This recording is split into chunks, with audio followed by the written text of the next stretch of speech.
Presentamos Encuentro con la Soberanía. El amor madre a la patria no es el amor ridículo a la tierra, ni a la hierba que pisan nuestras plantas. Es el odio invencible a quien lo oprime. Es el rencor eterno. En el año 16. Muy buenas noches, amigos televidentes. Bienvenidos sean todos a este su programa Encuentro con la Soberanía. Como siempre les acompañamos Priyanka Rodríguez, Camelia Michel y quien les habla, Raquel Valerio. En la segunda parte de nuestro programa contaremos con la participación de nuestro invitado permanente, es el historiador Manuel Núñez. Mientras tanto, vamos nosotros a entrar de lleno en nuestros temas del tapete. Y tenemos en primer lugar que se promulga la Ley Orgánica de la Policía. El ex jefe de la policía, Guzmán Fermín, declara lo siguiente: salarios de militares y policías es una elección entre Dios y el diablo. En segundo tenemos que las federaciones sindicales y organizaciones de la construcción denunciaron esta semana que el 98% de los trabajadores del sector construcción son de nacionalidad haitiana. Tenemos en tercer orden que Medio Ambiente dice que las actividades ilegales de Sierra Bauruco están controladas. Tenemos en cuarto orden que el país registra 828 embarazadas contagiadas o infectadas del virus del Zika. Pues bien, Camelia y Priyanka, se promulga la Ley Orgánica de la Policía Nacional, pero una ley no basta para cambiar las instituciones.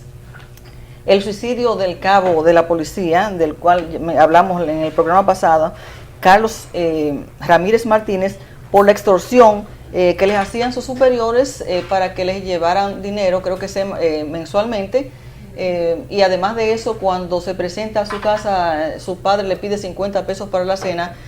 Al verse sin ese dinero y con esta extorsión también, ya vemos lo que pasó. Una parte de la policía se haya implicado en delitos y otros tienen más de un empleo, y otra parte se siente desmoralizada. Y el Banco Central de la República Dominicana ha publicado que la canasta familiar mínima es de 12.980 pesos. Y imagínense, este policía con un sueldo de 7.000, estamos hablando, Priyanka y Camelia, de que solamente cuenta con 200 pesos diarios para el desayuno, almuerzo, cena, para el transporte, para vestirse. ¿Creen ustedes que con 200 pesos diarios puede un policía desayunar, almorzar y cenar, aparte de su padre o la familia, entre otras cosas más? ¿Qué nos pueden ustedes decir? Bueno, realmente hay que contar con que esa cantidad, esos 200 pesos diarios, se divide entre los miembros de esa familia. O sea que realmente las posibilidades alimenticias se reducen muchísimo, donde el mínimo de personas que tú puedes contar son 4, ¿verdad? Los padres y 2 hijos como poco. Cuando sabemos que muchas de esas familias tienen más miembros. Realmente hay un ajuste que dejó de hacerse y que tenía que pensarse mejor. Sí, entonces no solamente eso, exigimos tanto y queremos tanto. Ahora con esta nueva reforma de la Policía Nacional, que también prohíbe a los policías tener negocios y tener otro trabajo independiente del servicio que brindan a la Policía Nacional. Es un poco cuestionable también cuando, por ejemplo, el suicidio de este cabo, porque es lo que se vive a diario en los destacamentos, en la mayor parte de los destacamentos, no voy a decir que en todos, cuando los policías tienen que llevar una cuota fija a los jefes de esos destacamentos.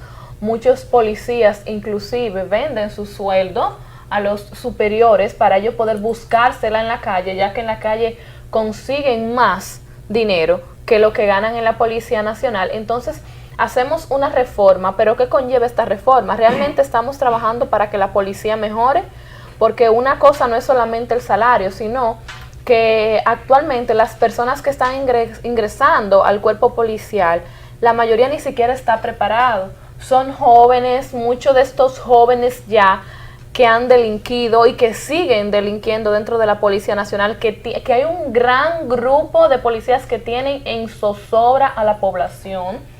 Entonces, cuando hablamos de reforma policial, no solamente hablamos de tener buenos agentes, de que haya un servicio más eficiente para la población, sino de que se mejore en todos los aspectos, desde arriba hasta abajo, porque como siempre solamente están pagando los de abajo, pero también tenemos cabezas que son las que propician todo este desorden. Tenemos muchísimos grandes jefes de la Policía Nacional que son los que dirigen bandas, y eso se ha aprobado anteriormente, pero nadie hace nada al respecto. Nunca hemos visto un general, ¿verdad?, cayendo porque tenga una banda.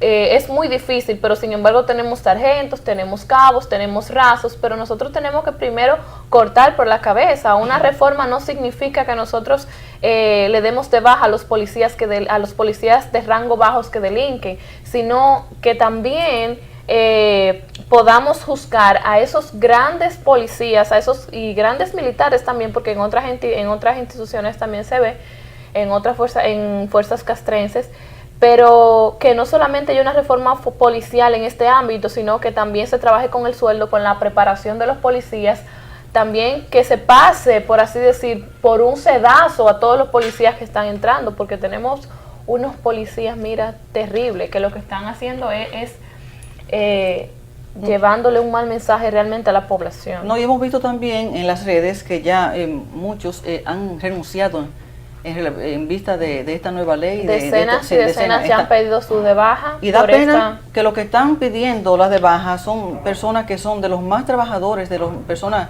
y muy necesitados también, pero ellos prefieren a delinquir, a hacer otras cosas, o sea, que pedir su provocada por eso mismo, mejor prefieren pedirse de baja. Yo conozco policías que se pueden hablar que son de, por así decir, de la vieja escuela, policías honestos y serios, y les da vergüenza pertenecer a esta institución del orden. Así, en otro orden, Camila y Priyanka, en la Federación de Trabajadores Dominicanos de la Construcción nos dice que el 98% de los empleados, de los trabajadores, son haitianos. Eso contradice la encuesta ONE del 2012 y otros informes dados por algunas ONGs que apoyan este tipo, o sea, esta implantación extranjera. La rueda de prensa fue presidida por Luis Antonio Vargas, Héctor Medrano y Freddy Rosario. ¿Qué nos pueden decir ustedes en relación a este caso de gran porcentaje de haitianos en este? Bueno, realmente hay una cosa notoria, y es que el porcentaje de extranjeros en el área de la construcción, de acuerdo a los datos que han dado estos sindicalistas, ha incrementado, ha crecido, porque recuerden que hace un año o dos ya se han venido haciendo ese tipo de denuncias.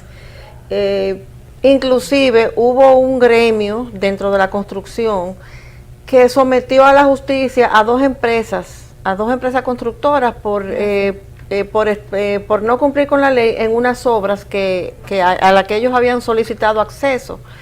Y realmente los porcentajes que teníamos eran menores, o sea, se decía que había un 70, un 80 de extranjeros, que es muchísimo, pero ahora llega casi al 100%, y eso no creo yo que sea una exageración, porque me parece que con el proceso de regularización lo que se ha hecho es que los empresarios mantengan y refuercen la tendencia a contratar extranjeros.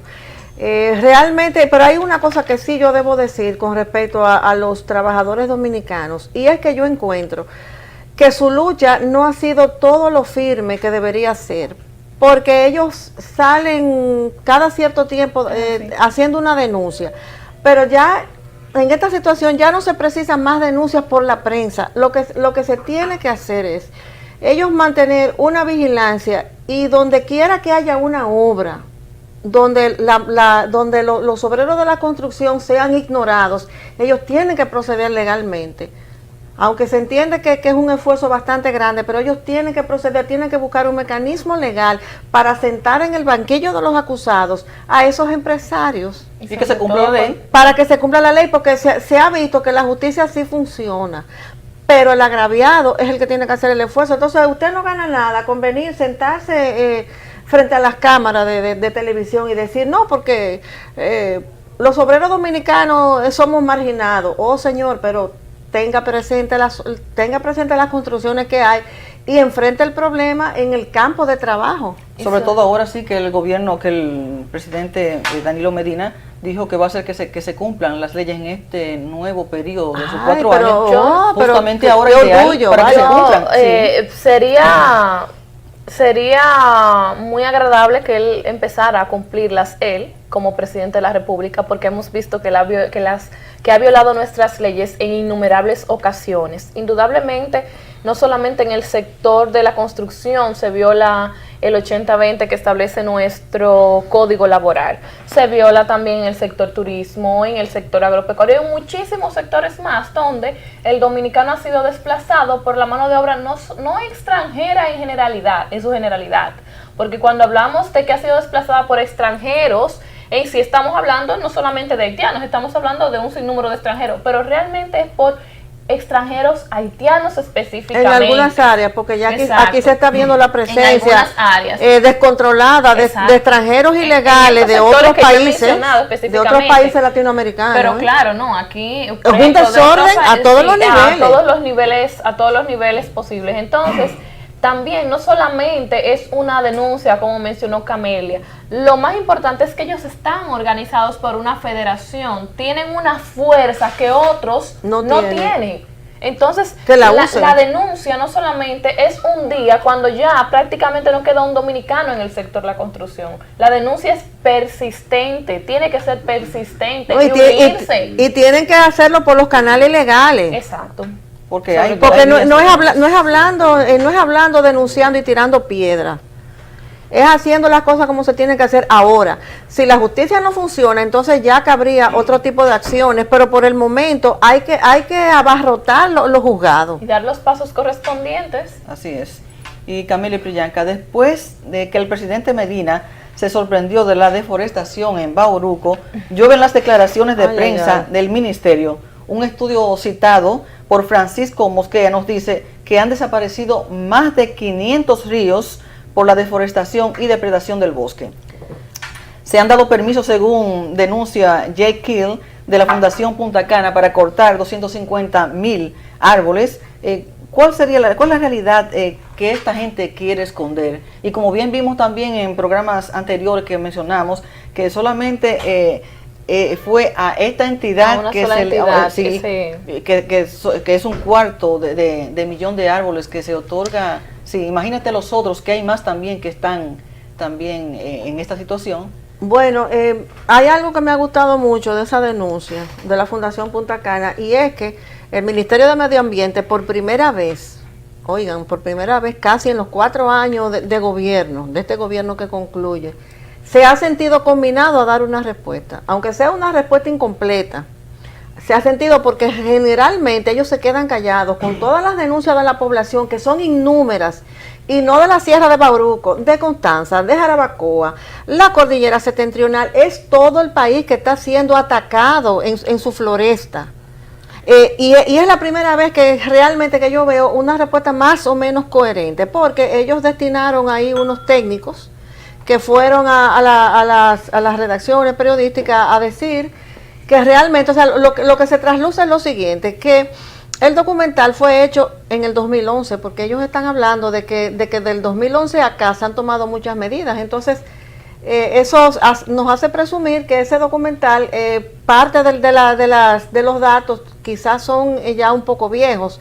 Sin embargo, ellos enfocan, esos técnicos, el asunto del corte ilegal de árboles. Ellos dicen como que ya ese tráfico del carbón está controlado, entre comillas, pero ellos no hablan de los cortes que son legales. Ellos no admiten la existencia de esos permisos que son monstruosos para el corte de algunos empresarios.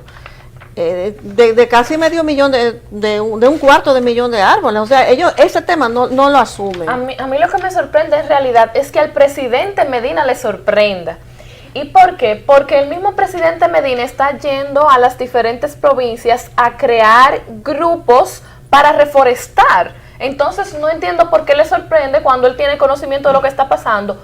Y dentro de esos grupos, que no es el trabajo de un presidente, porque se supone que para eso él tiene un ministro de Medio Ambiente también, y hay autoridades correspondientes, dentro de esos grupos que él está haciendo, no hay nadie de medio ambiente. O sea que al parecer ni siquiera él confía en sus ministros y deja mucho que decir, porque caramba, por ejemplo, el Día del Medio Ambiente vimos a Bauta en conjunto con el presidente sembrando una matita. Yo no entiendo para qué él siembra una matita cuando da el permiso para que corten árboles y árboles, que vamos a quedar en un lapso de tiempo no muy largo, vamos a quedar prácticamente como Haití si no se toman medidas. Y en relación a ese caso, amigos televidentes, le tenemos en la segunda parte a Manuel Núñez, que tiene una muy buena solución a este sentido, no solo para lo que está pasando aquí, sino también para que los haitianos también lo implementen, pero eso será en la segunda parte, así que busquen lápiz y papel porque Manuel Núñez trae en la segunda parte su tema de cada semana, que es el suicidio de una sociedad.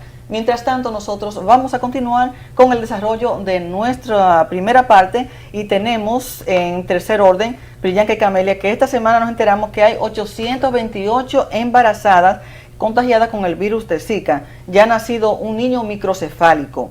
En todo este tiempo no hemos visto ni la campaña educativa para evitar que las mujeres se expongan al mosquito, ni la campaña profiláctica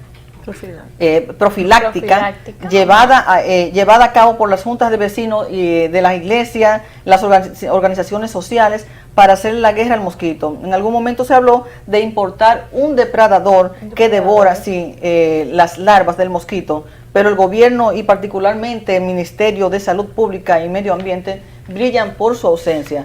¿Ustedes qué nos pueden decir en relación a estas cuestiones y a la ausencia de la solución a este problema? Bueno, realmente hay medidas profilácticas que son sencillísimas y que a mí me ha extrañado que no se haya educado a la población, porque aquí antes la gente usaba mosquiteros. Sí. O sea, una cosa tan sencilla y tan barata como esa, parece que la población dominicana ya ha eliminado ese artefacto de su uso diario. Y eso sobre todo en los campos, donde la naturaleza es más, prolifera más. Debería eso volver a los hogares dominicanos. El uso, por ejemplo, de repelentes. Sí, no, y nuestra ventana también sí, hay una especie de... Sí, los screens, las telas metálicas. O sea, hay algunas cosas que a nivel individual y familiar la gente puede hacer. Pero realmente lo que estamos viendo es que las campañas de prevención se hacen puntualmente, o sea, se hacen cuando se entiende que hay algún tipo de crisis, pero luego tú ves que las medidas desaparecen. Por ejemplo, hace unos meses el Ministerio de Salud y de Medio Ambiente estaban fumigando en algunos barrios, sin embargo, y en algunos campos, sin embargo, no hemos vuelto a saber nada de eso. Entonces, hay que ver que estas son situaciones que se controlan en el mediano plazo. Entonces tú no puedes pasar tu mes fumigando y haciendo cosas. Y los 11 meses sin hacer más nada. Exactamente. No, y que, o sea, las autoridades de salud, medio ambiente y eso están actuando como cuando se desata el boom de la situación, pero a medida que se deja de hablar de esto, ya ni siquiera lo mencionan. Sí, entonces, por ejemplo, hace 2 semanas aproximadamente anunciaron que nació el tercer niño con microcefalia, casualmente de una haitiana que para colmo tenía VIH y supuestamente tampoco lo sabía. O sea que aparte de que el niño nació con microcefalia, lamentablemente también tiene VIH, pero ¿qué riesgos trae esto realmente? Porque, por ejemplo, ¿a qué se exponen esos médicos cuando también reciben a una persona, ¿verdad? Contagiada, sobre todo de este virus, que ni siquiera saben, o sea, no toman las prevenciones y cualquier médico se puede contagiar, como ha pasado. Exactamente. O sea, seguimos importando hacia República Dominicana problemas de salud que se añaden a lo que ya tenemos aquí. O sea, se agravan con lo que ya tenemos aquí y las autoridades realmente no toman las precauciones necesarias. Y la gente también, es bueno que las personas tomen las medidas del lugar, conciencia, porque también, por ejemplo, en el caso del Zika hay muchas cosas que se pueden evitar. Hay muchas personas, yo he visto muchísimos reportajes que denuncian, puede ser hasta un pozo en la calle, caramba, como sociedad, como comunidad. Podemos nosotros también hacer algo para evitar y ayudar, no solamente esperar que nos traigan, que nos ayuden. Nosotros también como entes sociales podemos hacer algo para mejorar las diferentes situaciones por las que estamos pasando. Sí, es cuestión de educación. Exacto. Y continuando con nuestro programa, tenemos en cuarto orden, Camila y Priyanka, que o estuvieron ustedes al tanto de la señora, de la joven que acusó de racismo a Ligia Madamelo para obtener una beca y luego se destapó en las redes como haitiana, que obtuvo dicha beca mediante el chantaje y el engaño. ¿Ustedes qué piensan de todo esto? Porque ya en las redes ya han salido algunas noticias de que ella, luego de haber obtenido lo que quería bajo chantaje, también canceló una cuenta que tenía en Instagram, donde ella presentaba la bandera haitiana diciendo que yo soy Haití, y en donde hacía publicaciones en creol. Mi querido Haití. Mi querido Haití. Y sí, ¿qué nos pueden ustedes decir de todo lo que hemos visto ya? Bueno, podemos felicitarla porque en el periódico El País ya la información salió diciendo que aquí por racismo se le negaba becas a la gente. Y es triste también. Cuando aquí la mayoría de los muchachos que van a España, precisamente, la mayoría son mulatos. ¿Cuál tú ves, ojos azules allá, por ejemplo? Y lo peor de todo es que tenemos cantidades de jóvenes dominicanos que muchas veces no tienen los recursos necesarios para prepararse en las diferentes áreas y que tienen todo el deseo para estudiar, prepararse, venir a este país y servir a nuestra comunidad, a la comunidad dominicana, y no pueden porque no le pueden facilitar una beca por diversas razones, y estos dominicanos simplemente se van a su casa, ¿verdad?, con una derrota prácticamente. Entonces, los impuestos que pagamos los dominicanos, incluyendo esos muchachos que no pueden irse fuera del país a hacer alguna especialidad, esos impuestos se van a manos de extranjeros. Nosotros le pagamos beca porque la mayoría de los haitianos que estudian aquí en las universidades son becados. Y aparte de que son becados, cuando terminan y se van, que la mayoría se va a Canadá, a Francia y a España, pueden buscar las estadísticas, son los 3 países a donde más viajan a especializarse, también son becados por la República Dominicana, ¿verdad? Un país con el dinero de los dominicanos, sí. Esos mismos dominicanos que muchas veces no pueden irse al exterior a prepararse. Entonces, aún así, nos siguen culpando, siguen llevando una campaña de odio a nivel internacional. Pero, ¿sabe qué me preocupa también? Que muchos comunicadores dominicanos, sin saber la verdadera razón de las cosas, se prestan a esto, a defender lo indefendible, a defender lo que ellos ni siquiera saben, porque tienen un medio que quizás le permite hablar de ciertas situaciones cuando ellos ni siquiera saben realmente lo que está sucediendo, ni siquiera saben, ni siquiera están empapados de la situación que está pasando en República Dominicana ahora, y se prestan a esas barbaries. Pero hay una cosa que yo quería apuntar, que es un chiste, es gracioso.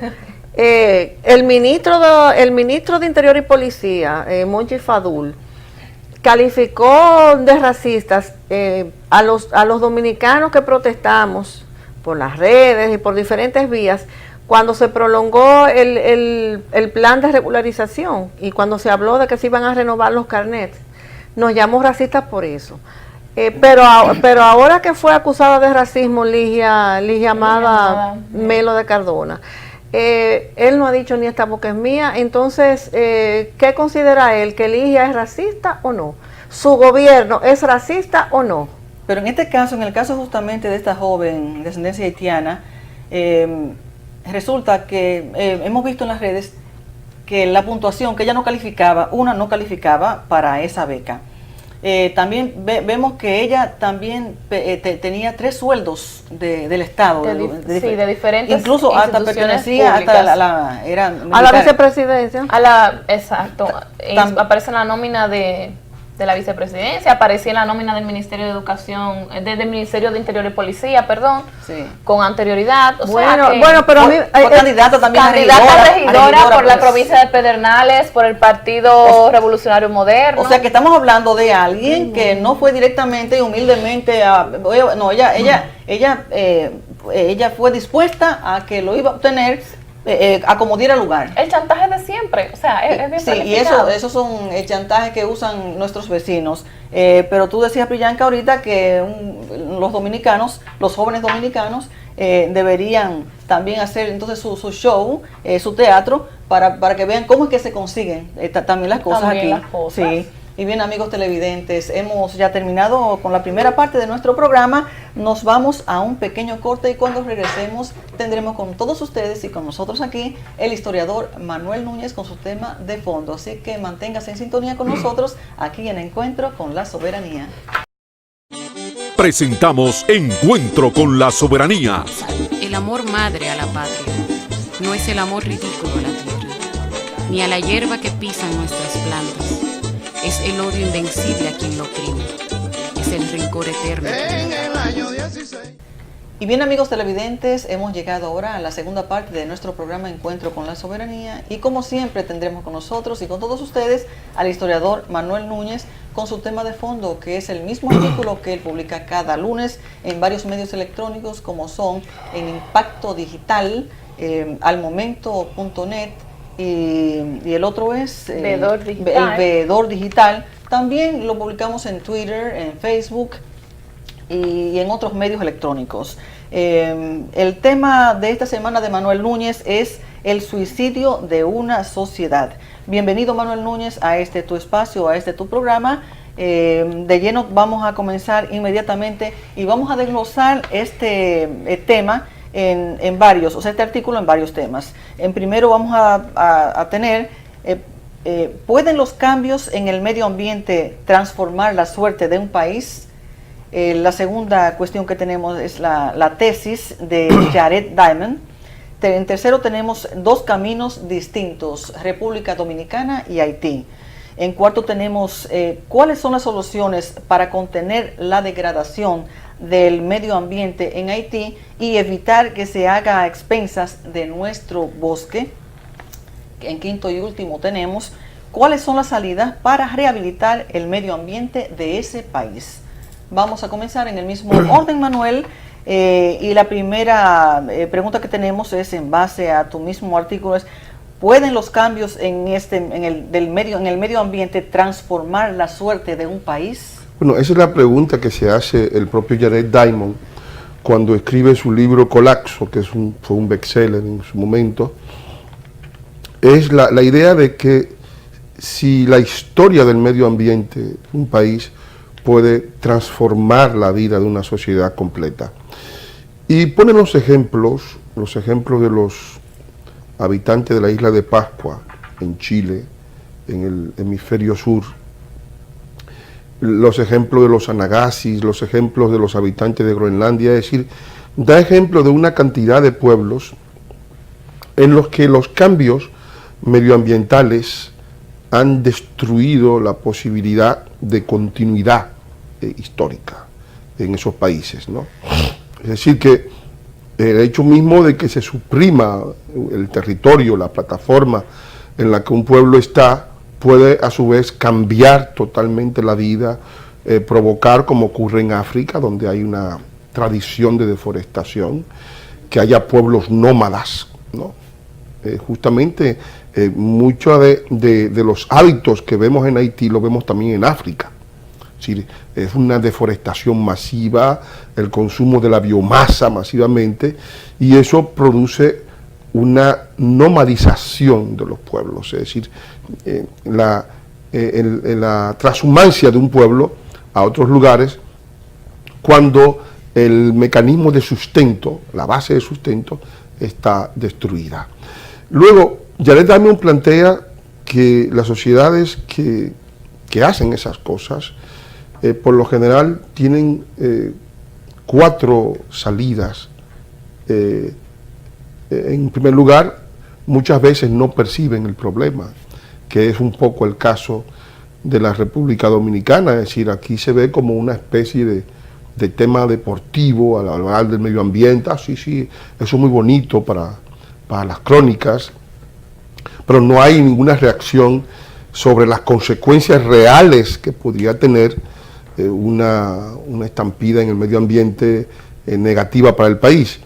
Y eso, pues, el hecho de que la sociedad no perciba, ese ya es un problema. En segundo lugar, a veces se hacen falsas analogías. O sea, hay sociedades que dicen, bueno, eso ocurrió también en otro país, y ahí entonces lo que hacen es tratar de trasladar situaciones que se dan en otro sitio al país, creyendo que es lo mismo en este país. Es como la gente que cree que la inmigración de extranjeros a Estados Unidos, que tiene apenas un 3% de inmigrantes, es lo mismo que la inmigración de extranjeros ilegales a República Dominicana, que tiene más de un 15% de inmigrantes, que tiene una densidad poblacional de más de 200 habitantes por kilómetro cuadrado, mientras que en Estados Unidos la densidad poblacional es de 38 habitantes por kilómetro cuadrado. Es decir, que no mide, o sea, que hacen comparaciones diciendo que es lo mismo en República Dominicana que en Estados Unidos. Luego está, en tercer lugar, el hecho de que hay sociedades cuyos miembros, cuyas élites, a veces se asocian a la destrucción.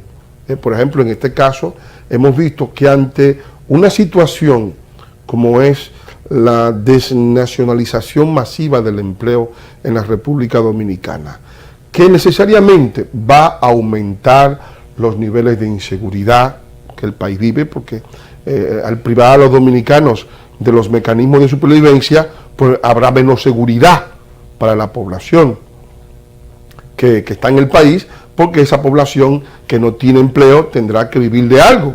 O sea, y naturalmente irá a la delincuencia, irá al narcotráfico, irá a todo lo que es ilegal, y eso evidentemente aumentará los niveles de inseguridad. Pero además está el hecho de que en otro sentido, a veces las propias élites, y en este caso preciso en el dominicano se asocian a ese fenómeno porque obtienen rentas del fenómeno. Es decir, el hecho de que ellos puedan tener empleados más baratos, o sea, a menos costo, porque hay un ejército de desempleados del país más pobre del continente, esos beneficios inmediatos le hacen no ver o le ocultan los perjuicios que tendrá para toda la sociedad dominicana en el futuro. Por eso vemos a grandes grupos económicos dominicanos empeñados en un proceso de fusión de la República Dominicana con Haití.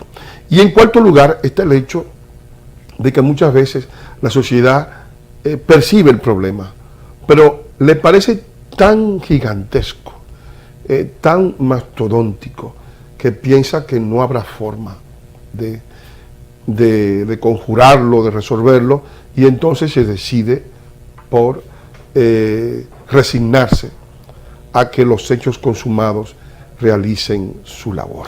Manuel, tú ya hablaste de la tesis de Jared Diamond. Sí. Entonces, tenemos en otro aspecto dos caminos distintos, República Dominicana y Haití. Bueno, sí, efectivamente, la República Dominicana y Haití tenían el mismo proceso de destrucción que en el año 1966, cuando el presidente Balaguer tomó el poder, la República Dominicana tenía un 12% de foresta, porque del 61 al 66 se produjo una explosión y una depredación sin precedentes del bosque dominicano. En el caso haitiano, Haití tenía hasta 1925 tenía el 60% de su foresta. Esto es importante, la cronología, porque los haitianos están siempre buscando culpables externos para echarle la culpa de sus males. Es decir, hemos oído a una gran cantidad inclusive he leído libros de haitianos cuyo objetivo esencial es victimizarse, decir que los extranjeros, que unos blancos rubios, asesinos, criminales, destruyeron su bosque y que ahora ellos tienen que vivir sin bosque. No destruyendo y destruir el que tienen ahora que reclamarle, ¿no? a esos extranjeros que le destruyeron su hábitat, que le devuelvan su hábitat. Es decir, el tratar de exportar la culpabilidad de su desastre hacia el exterior para obtener a partir de ahí esa situación, que fue lo mismo que vimos con la muchacha esta, la haitianita, que empezó para pedir una beca, no calificaba, pero empezó diciendo, si tú me la niegas, te acuso de racista. Como siempre. Y naturalmente le salió bien, convirtió el asunto viral, algunos comentaristas nacionales cayeron en el gancho de ella, ¿verdad? En el juego, y finalmente se salió con la suya y se burló del país. Totalmente. Porque evidentemente ha obtenido una beca que no merecía, que no le correspondía porque no es dominicana, ha privado a un dominicano de ese derecho y al mismo tiempo se ha burlado copiosamente de la República Dominicana porque luego de obtener la beca, a base de mentiras, exhibió su bandera diciendo me burlé de la República Dominicana, tengo la beca y ahora, y al mismo tiempo provocó un escándalo internacional.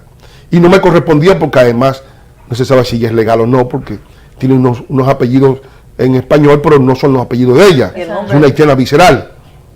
Entonces todo eso evidentemente muestra de cómo se utiliza el victimismo, eso que ya hablaba Jean Char, el uso del judo, es decir, el uso de la fuerza del otro, de los valores del otro para usarlo en contra de ellos mismos. Ellos están usando los valores nacionales, los valores cristianos, digamos, lo que puede haber, digamos, de sentimiento de justicia en la República Dominicana en contra de la propia República Dominicana, y eso evidentemente es fatal. Pero vamos al punto inicial. Es decir, en el año 66 el presidente Balaguer inicia el proceso de cambio. Haití continúa deforestando en el 66, estábamos ya a la par en deforestación.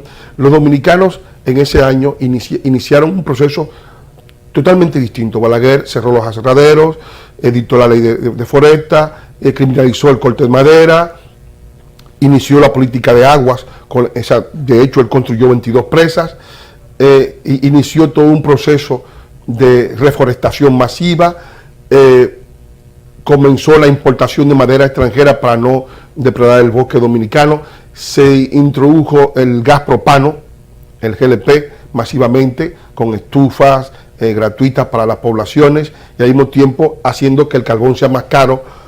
Al prohibirlo, pues evidentemente la gente comenzó a ir hacia el GLP y se logró cambiar la cultura. Posteriormente, el presidente Balaguer hizo lo propio cuando el PRD abrió los aserraderos, porque cuando el PRD volvió la política de depredación, pero Balaguer se convirtió en un claro opositor tanto al PRD como al presidente Fernández, ¿no? Que también quiso recortar la ley de protección diciendo que el 32% del país no podía ser área protegida, y Balaguer dijo que todo el país debía ser área protegida.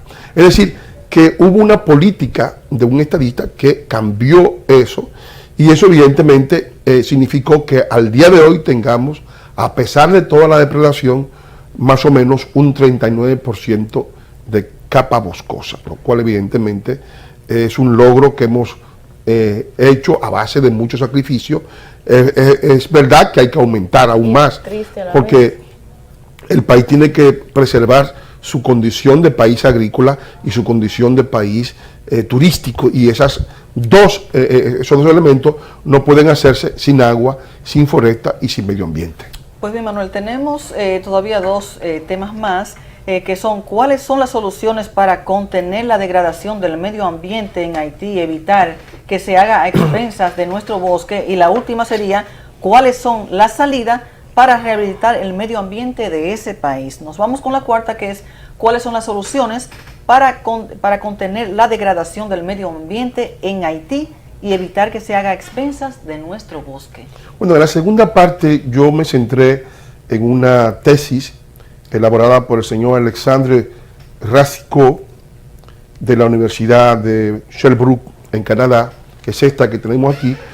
Es una tesis sobre la durabilidad de los combustibles de sustitución de madera en Haití y las maneras de poder reemplazar el combustible fósil que es la madera, el carbón de madera.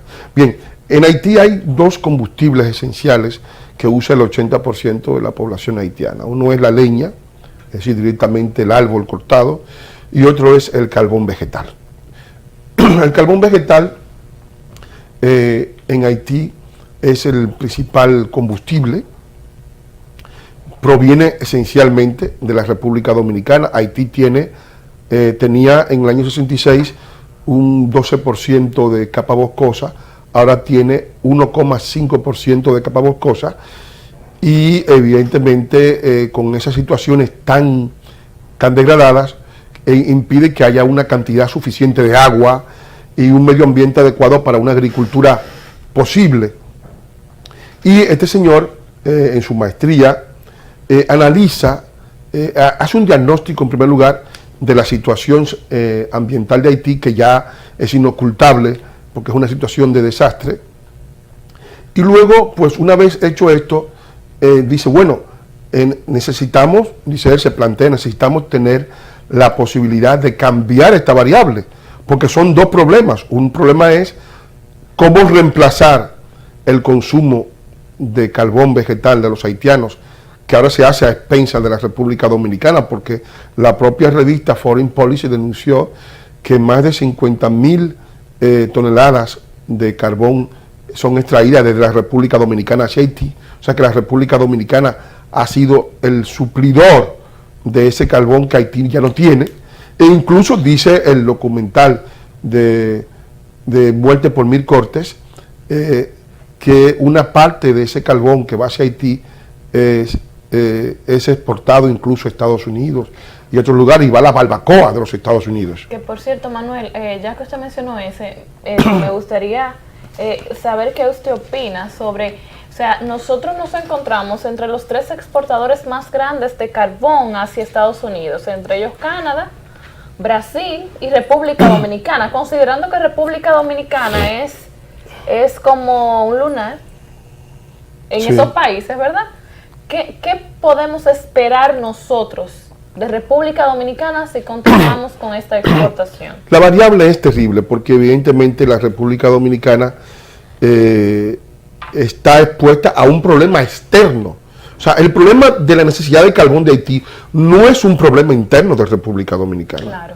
Es un problema que nos viene de una frontera abierta, de que no hay un muro para contener y proteger al país, Y no tenemos autoridades. de que no hay competentes. autoridad. Y entonces evidentemente eso está afectando lo que es la plataforma de la existencia del pueblo dominicano, que es el territorio.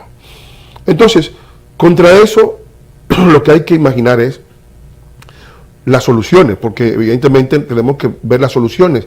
Y el trabajo de Racicó se centra en una vez hecho el diagnóstico, en buscar las soluciones. Y dice, bueno, hay varias soluciones. Está la solución de biometano, es decir, la producción. Haití es un gran productor de basura que no recoge, y evidentemente tendrán que buscar una forma de biometanización de esa basura para tratar de convertirla en biometano, es decir, y que sirva a todo como combustible, el gas del biometano. Luego está el hecho de la paja del carbón. Ya hay pequeñas industrias que recogen toda la paja del carbón, o sea, toda los polvos del carbón, lo vuelven argamasa y producen briquetas recicladas de carbón. Luego está, evidentemente, todo lo que es el biocarbón. El biocarbón es el carbón que se obtiene del bagazo de caña, de la paja del arroz y de las carcasas de coco. O sea, todas esas materias están abundantemente en el territorio insular y que pueden servir a la creación de briquetas. Yo he traído como muestra un pequeño documental de 2 minutos de una producción que se hizo en Uganda, en la cual un habitante creó briquetas de una forma muy barata y además al mismo tiempo sin que se dañara el bosque ugandés, donde hay un problema muy semejante al haitiano, porque ellos estaban destruyendo el bosque para fabricar carbón. Sí, al parecer es como una herencia, ¿no? Porque Haití, que es un poco la presencia más contundente de África, tiene exactamente el mismo problema de los africanos. Sí, así es, Manuel Núñez. Y esto cabría dentro de la última pregunta, que era cuáles son las salidas para rehabilitar el medio ambiente en ese país, o sea, en Haití. Nuestro querido director les va a mostrar el video que les trajo Manuel Núñez, y al mismo tiempo creo que tú harás también la traducción porque es en francés. Adelante, señor director. Fue a su regreso del extranjero que le vino la idea, o más bien que se le impuso. Cuando Moisés vuelve a su pueblo natal, al oeste de Uganda, descubre que su hermana de 12 años no va a la escuela. Debe ir a buscar madera, una tarea que puede consumirle todo el día. Él abandona su trabajo e invierte sus ahorros, unos $500, para elaborar un carburante de biocarbón. El biocarbón es la biomasa convertida en polvo, que puede incluso servir de abono orgánico. Podemos también comprimirla y producir combustible, que es tan eficaz como el carbón de madera y se consume un poco más lentamente. Esta innovación le consumirá un año de investigación. Contable de formación descubre que los bagazos de la caña de azúcar podían transformarse en combustible y en abono. Una vez que su proyecto se pone en marcha, tenía que hacerle accesible y lo harán por vía de una red de mujeres formadas en el manejo de estos hornos.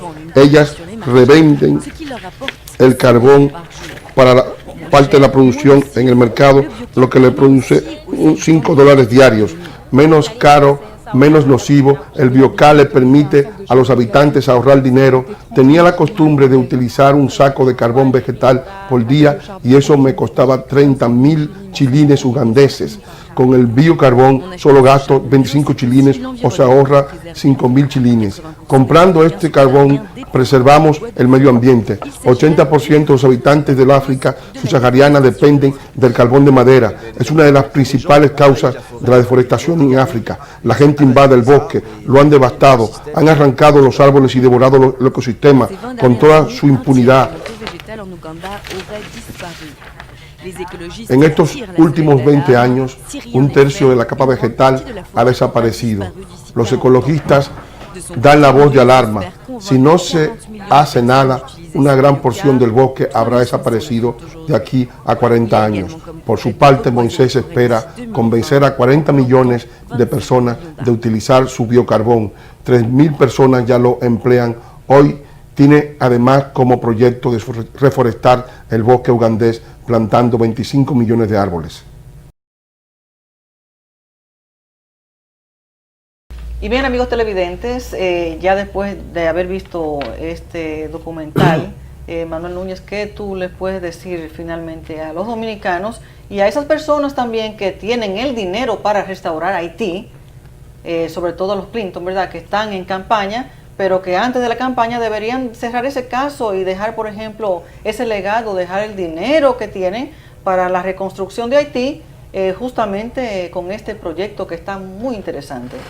Bueno, lo ideal es que en Haití se comiencen a ensayar todas estas técnicas, porque no basta una sola solución. Hacen falta estufas solares, todo lo que es biometano, ya lo dije, las briquetas del arroz, de las carcasas de coco, del bagazo de caña o de la paja, de la biomasa. Igualmente recuperar las montañas de residuos de carbón para hacer briquetas, que ya se está haciendo, creo que lo hace un francés.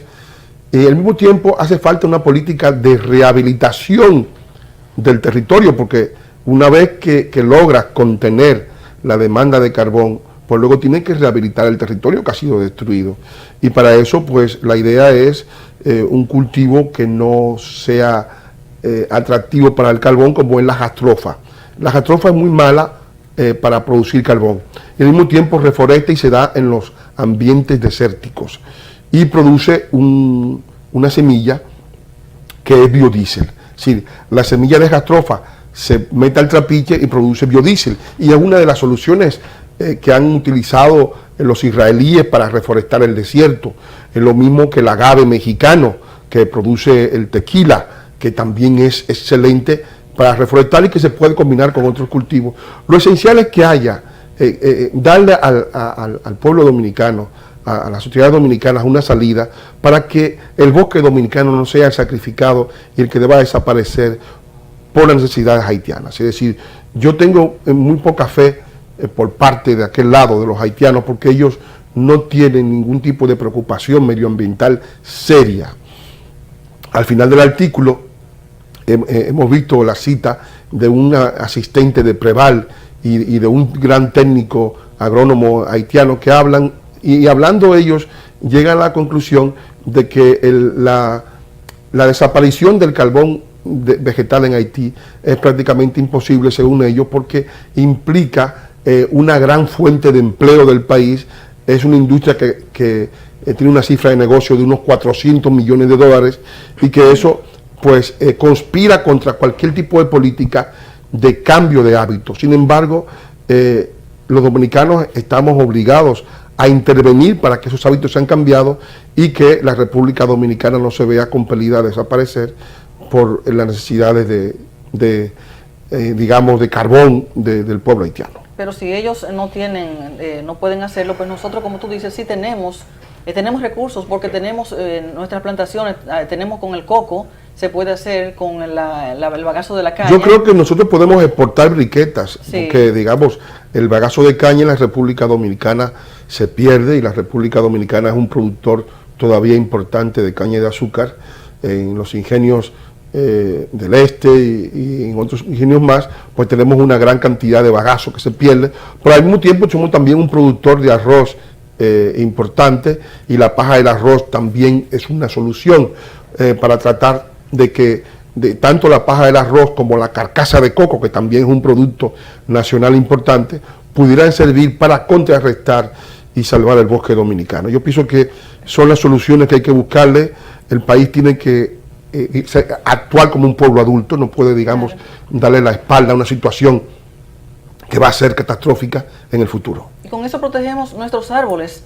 Tenemos nuestros árboles y también protegemos nuestro medio ambiente. Exacto, la capa terrestre, porque sabemos que el carbón se hace justamente en tierra, pero este nuevo proyecto no es justamente en tierra, sino es como en unos tanques que se hace. Y que sí, no, es muy simple. En el documental se ve, es un documental muy breve de Uganda, donde hay una situación de deforestación extraordinaria. En el documental se ve cómo las poblaciones, con un método muy sencillo, en el caso de ellos eran las pajas del campo, en Senegal son las pajas del campo, en Uganda el bagazo y otros desechos más, se produce a la carbonización de esa paja del campo en unos tanques presurizados, cerrados al oxígeno con una planta de arena abajo, ¿no? Y una vez carbonizado se pulveriza, se vuelve un polvo. Ese polvo se mezcla con una argamasa que puede ser la yuca o la melaza, y se crean los moldes y se crea el carbón vegetal, que, como dice la usuaria del carbón que se ve, la africana, dice que no produce chispas, no produce incendios, dura más que el carbón de madera, y evidentemente con ello se salva el bosque y se salva el agua, que es lo más importante, y la agricultura. Sí, Priyanka tiene algo que comentar. Sí, Manuel, que yo creo que también en este proyecto, que podría no solamente recuperar nuestros bosques, sino también ayudar al vecino país, necesitamos también mucho el apoyo de las Fuerzas Armadas, considerando que el gran negocio del carbón pasa por nuestra frontera, o sea, pasa vía terrestre. De aquí van furgones y furgones y personas con sacos encima, y es por la frontera. Legal o ilegal, pasa por nuestras fronteras ante la mirada indiferente de todas las autoridades que tenemos ahí. Bueno, hay que ver lo siguiente. Cuando se habla de un negocio que tiene que involucra una cantidad de dinero tan importante, y que tienes a 8 millones de haitianos buscando carbón todos los días para cocinar, evidentemente que eso, el hecho mismo de que un saco de carbón, que dentro de la República Dominicana pues tendría un valor relativo, porque si es un saco de carbón es algo prohibido, ¿no? Es decir, hay que ocultarlo, hay que, digamos, perseguirlo, no tenga el valor, porque además el país cocina con un 90% con gas propano. Es decir, aunque ya hay una población haitiana que está aquí cocinando con carbón. En la zona colonial. No, en todas las zonas del país. Porque los haitianos reproducen su modo de vida donde van. Entonces, los que están en las zonas rurales del país, el 60% de esos haitianos cocinan con carbón, pero el carbón sigue siendo un elemento prohibido, y ese hecho hace que ese carbón no tenga tanto valor. Una vez que ese carbón pasa la frontera, ese saco puede valer más de 1.000 pesos. Entonces, evidentemente, eso crea una situación de atracción enorme en las poblaciones, porque estamos hablando de millones de gente que consumen carbón, y eso es la mayor amenaza al bosque dominicano y a la existencia misma de la República Dominicana como tal. Y bien, Manuel Núñez, lamentablemente, amigos televidentes, hemos llegado al final del programa de hoy. Muy interesante el tema del suicidio de una nación, en este caso de la nación dominicana. ¿Y cómo es el suicidio? Como lo hemos estado viendo con la destrucción de nuestros árboles, con eliminar la historia, la verdadera historia de nuestros libros, y con los chantajes que usan los haitianos, en este caso la joven Nikki, así es que por nombre Nikki, que usó el chantaje usando su cabello para luego obtener una beca de la cual no fue meritoria. De todas maneras, amigos televidentes, los esperaremos aquí el sábado próximo en su programa Encuentro con la Soberanía por Teleimpacto, canales 52 y 22, como siempre con Priyanka, Camelia y Manuel Núñez, que nos traerá siempre un tema muy interesante. Esperamos que este tema, el tema de hoy del artículo de Manuel, le haya llenado sus expectativas. De todas maneras, ya saben, este sábado siguiente, aquí los esperamos todos ustedes. Pasen todos un feliz resto de la noche. Presentamos Encuentro con la Soberanía. El amor madre a la patria no es el amor ridículo a la tierra, ni a la hierba que pisan nuestras plantas. Es el odio invencible a quien lo oprime, es el rencor eterno. En el año 16.